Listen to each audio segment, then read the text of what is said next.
है guys, welcome back to my channel. Last video में हमने देखा कि हमें बीएमएस क्यों करना चाहिए, why choose BMS over MBBS. BMS और एमबीबीएस हमने कुछ ऐसे कंपैरिजन करे थे जो हमें ये बता रहा था कि हमें बीएमएस चूज़ कर लेना चाहिए और क्यों करना चाहिए। इसी तरह से आज की वीडियो में हम बात करने वाले हैं ऑल अबाउट बीएमएस। अगर आपने बीएमएस लेने के लिए इरादा कर लिया है तो आज मैं आपको बीएमएस के बारे में फुल डिटेल में बताने वाला हूँ, उसके कोर्सेज़, उसके ड्यूरेशंस, वर्ड स्कोप उसके बाद स्कोप देखेंगे, इसमें क्या क्या कर सकते हैं हम, सैलरी देखेंगे, उसके बाद ये देखेंगे कि हम लोग क्या एलोपैथिक मेडिसिन ले सकते हैं, और उसके बाद वही हम देखेंगे सर्जरी कर सकते हैं या नहीं। ये सब चीज़ों के बारे में हम आज जानने वाले हैं। तो मेरा नाम है मोहम्मद जाकिर, है proud BMS student from ITR Jamnagar. तो चलिए वीडियो शुरू करते हैं। सबसे पहले हम बात करने वाले हैं BMS courses and their durations. इसके लिए BMS stands for bachelor of ayurvedic medicine and surgery. इसके लिए आपको 10+12 it means 10+2 it means 12th में आपके पास PCB होनी चाहिए और आपको नीट एग्ज़ाम को क्वालिफाई करना होता है। इसके बाद आप BMS में एडमिशन ले सकते हैं। BMS में एडमिशन लेने के बाद आपको ये पता होना चाहिए कि आप जिस कोर्स में आप एडमिशन लेने जा रहे हैं उसके ड्यूरेशन क्या है, उसके बाद स्कोप्स क्या क्या हैं, उसके बाद आप क्या क्या कर सकते हैं और क्या नहीं कर सकते हैं।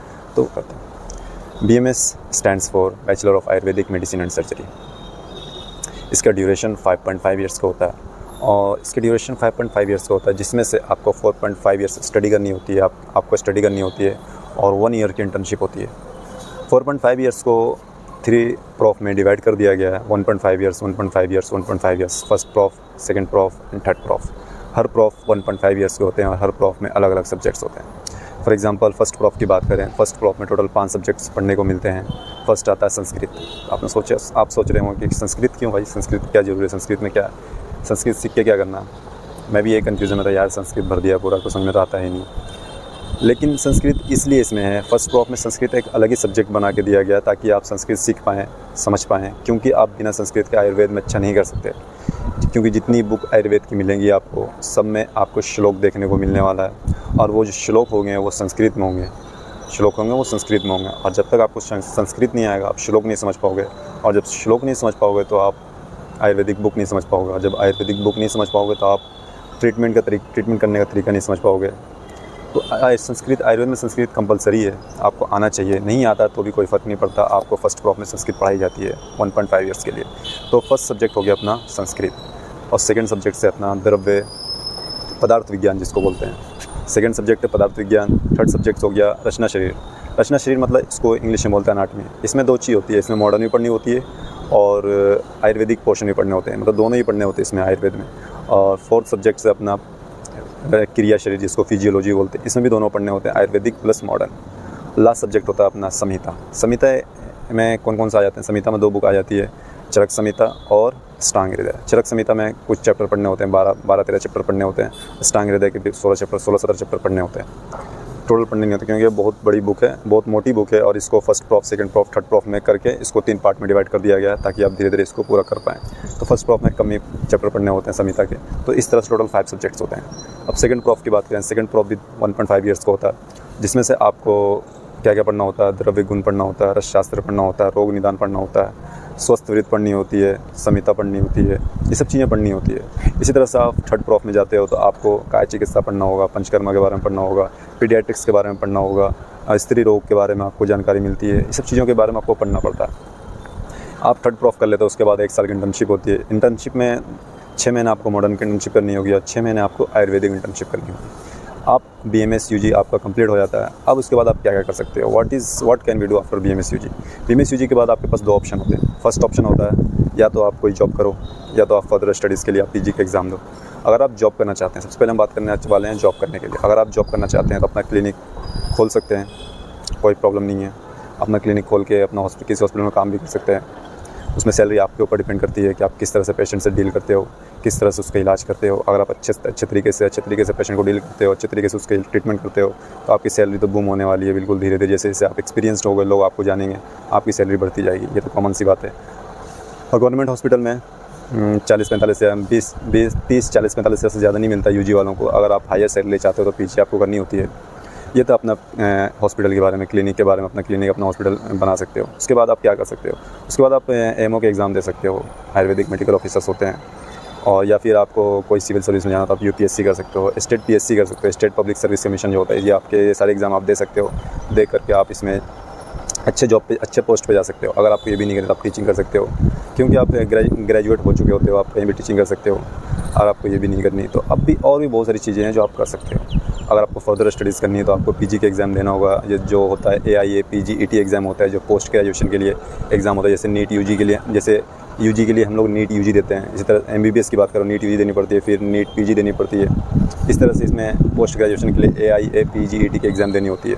उसके बाद आप पीजी में एडमिशन ले सकते हो। पीजी में एडमिशन लेने के बाद इसमें बहुत सारे कोर्सेज़ होते हैं पीजी के। जैसे फॉर एग्जांपल पीजी करने के बाद आप क्या क्या कर सकते हैं, MD MS कर सकते हैं, जो कि 3 साल का कोर्सेज़ होते हैं इसके। मैं एक चीज़ मैं बताना भूल गया, BMS UG जब करते हैं, जब हमारी जो इंटर्नशिप हो रही होती है तो उसमें आपको स्टाइपेंड मिलता है। हर कॉलेज का स्टाइपेंड मतलब पैसे मिलते हैं आपको, हर पर मंथ आपको सैलरी मिलती है। और ये जो स्टाइपेंड होता है वो डिपेंड करता है, कॉलेज वाइज डिपेंड करता है, स्टेट वाइज भी डिपेंड करता है। अगर आप स्टेट कॉलेज में हो तो आपको 20 से 25 हज़ार तक के, ज़्यादा मैंने बता दिया, 10 से 15 हज़ार तक की आपको स्टाइपेंड मिलती है। अगर आप सेंट्रल में हो, जैसे मैं हूँ ITRA में 25 से 26 हज़ार तक की स्टाइपेंड मिल जाती है पर मंथ। ये बहुत ज़्यादा स्टाइपेंड है as compare to state college, क्योंकि जो हमारा जितना स्टाइपेंड हमें मिलता है उतना स्टाइपेंड तो MBBS वालों को भी मिलता है। ये था अपना स्टाइपेंड की। अब हम बात करते हैं कोर्स, अब चलते हैं वहीं कोर्स पे। तो MD MS की मैंने बताया कि पीजी में आप MD MS कर सकते हो। MD MS की जो ड्यूरेशन होता है 3 साल की होती है। आप MD MS में स्पेशलाइजेशन कर सकते हो, जैसे काय चिकित्सा में, पंचकर्मा में, और क्या शल्य तंत्र, शालक तंत्र, ये सब चीज़ों में कर सकते हैं। स्त्री रोग, ये सब चीज़ में आप MD MS की स्पेशलाइजेशन कर सकते हो।